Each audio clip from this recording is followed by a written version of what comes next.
Assalamualaikum warahmatullahi wabarakatuh.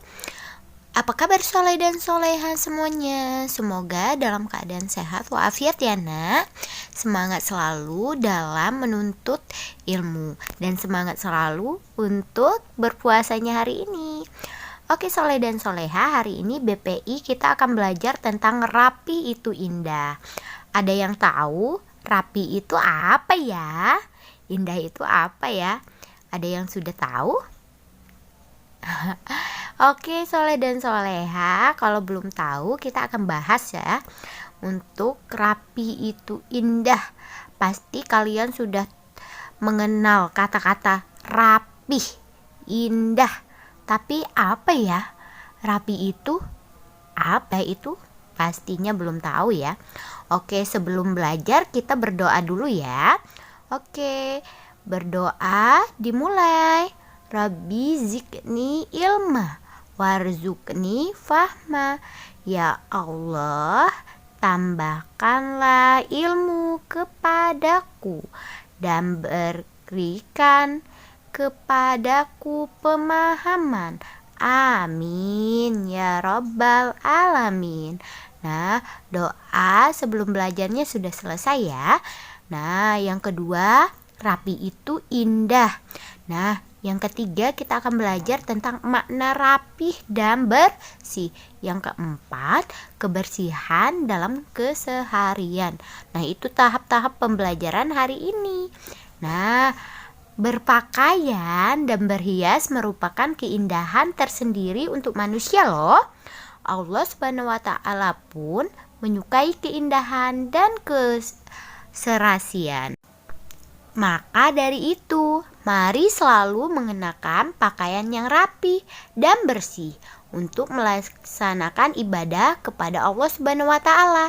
Nah, kita saat sholat itu harus berpakaian yang bersih ya, terus yang indah, memakai baju yang bagus kalau untuk sholat, terus harus bersih ya, indah dipandang karena kita akan menghadap Allah ya nak ya. Jangan hanya ke pesta saja kita memakai pakaian yang bagus, yang indah, tetapi saat sholat pun kita harus memakai baju yang indah karena kita akan bertemu dengan Allah ya soleh dan soleha. Nah, soleh dan soleha, kita lihat ya. Contohnya nih, ada beberapa orang yang pergi ke masjid dengan berpakaian yang indah dan rapi. Nah, apa makna rapi dan bersih? Yang pertama kita akan membahas terlebih dahulu itu ya. Yang kedua, kebersihan dalam keseharian. Nah, tahukah kalian apa itu rapi? Nah, kita akan bahas ya. Yang pertama, makna rapih dan bersih. Menurut Kamus Besar Bahasa Indonesia, KBBI, rapi adalah baik, teratur, dan bersih. Sedangkan menurut Islam, Islam itu mengajarkan agar kita hidupnya teratur dan bersih. Rasulullah Shallallahu Alaihi Wasallam bersabda, agama Islam itu agama yang bersih. Maka hendaknya kamu menjaga kebersihan, karena sesungguhnya tidak akan masuk surga kecuali orang-orang yang bersih. Hadis riwayat Baihaqi. Nah, jadi ada hadisnya ya nak ya. Hadis ini sudah menjelaskan tentang kebersihan, bahwa orang Islam itu tidak akan masuk surga kecuali orang-orang yang bersih. Ayo kita berlomba-lomba untuk hidup bersih ya soleh dan soleha. Nah, kebersihan dalam keseharian yang ke-B. Nah, kebersihan merupakan perintah dari Allah Subhanahu wa taala dan Rasulnya. Untuk mewujudkan kebersihan dan keindahan dapat dimulai dari diri sendiri. Kita sendiri, baik di lingkungan keluarga, masyarakat maupun sekolah. Jadi kita harus menerapkan kebersihan kebersihan ya. Yang pertama, di lingkungan keluarga dulu. Kita harus hidupnya bersih ya, Nak ya. Nah, dari pakaian kita tadi kita bahas, terus itu lingkungan rumah kalian harus bersih. Kemudian di lingkungan masyarakat tidak membuang sampah sembarangan. Seperti Ustazah jelaskan minggu kemarin tentang BPI, Go Green, yaitu penghijauan atau kita menyelamatkan bumi kita ya, Nak ya. Nah, di sini juga kita harus menerapkan kebersihannya, membuang sampah pada tempatnya. Nah, begitu juga di sekolah. Jangan membuang sampah sembarangan. Apalagi yang sering merobek buku. Ya.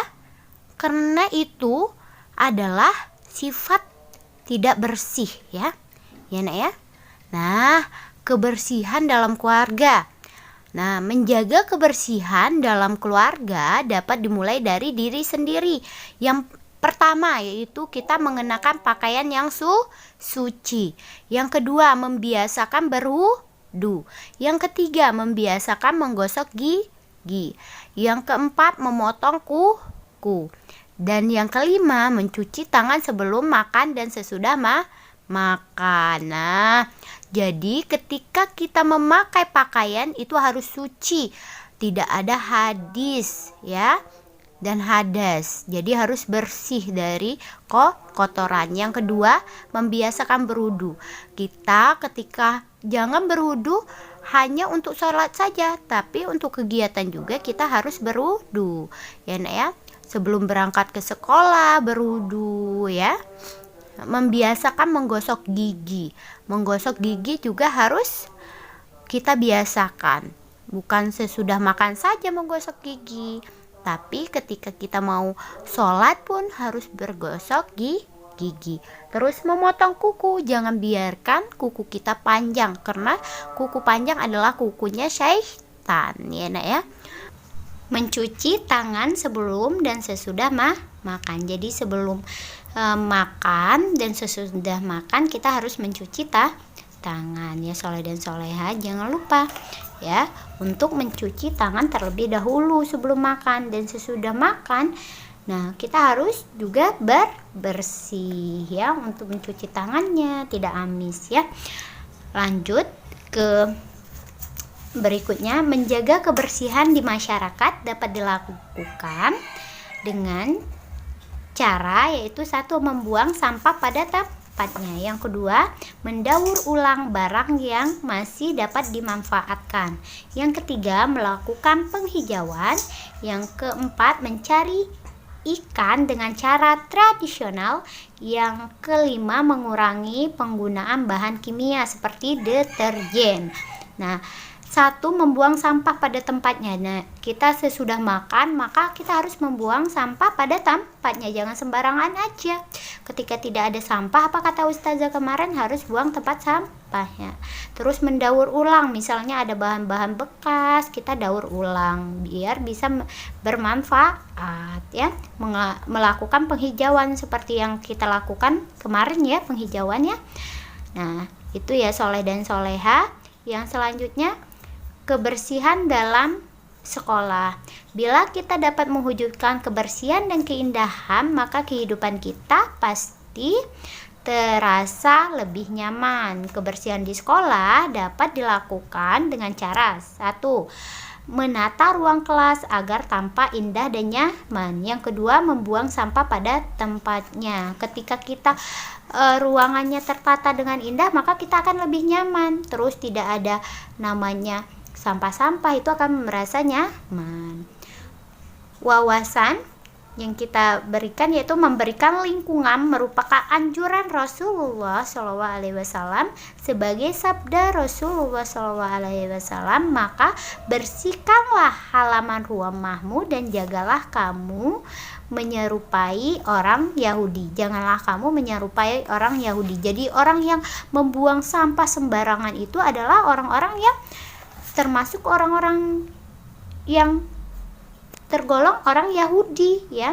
Karena orang Yahudi itu semaunya saja membuang sampah. Kalian mau jadi orang-orang Yahudi? Tidak, bukan? Tak mau ya? Nah, jadi kalian harus membuang sampah pada tempatnya. Oke, soleh dan soleha, alhamdulillah untuk kegiatan hari ini sudah selesai. Ya soleh dan soleha, apabila ustazah ada kesalahan dan kehilapan dalam penyampaian, ustazah mohon maaf kepada Allah. Ustazah mohon maaf pun. Ustazah akhiri, wassalamualaikum warahmatullahi wabarakatuh. Sampai ketemu lagi di lain kesempatan ya, untuk belajar BPI-nya. Tetap semangat selalu ya. Jaga selalu kebersihan, karena kebersihan itu indah. Kalau indah nyaman. Oke, terima kasih.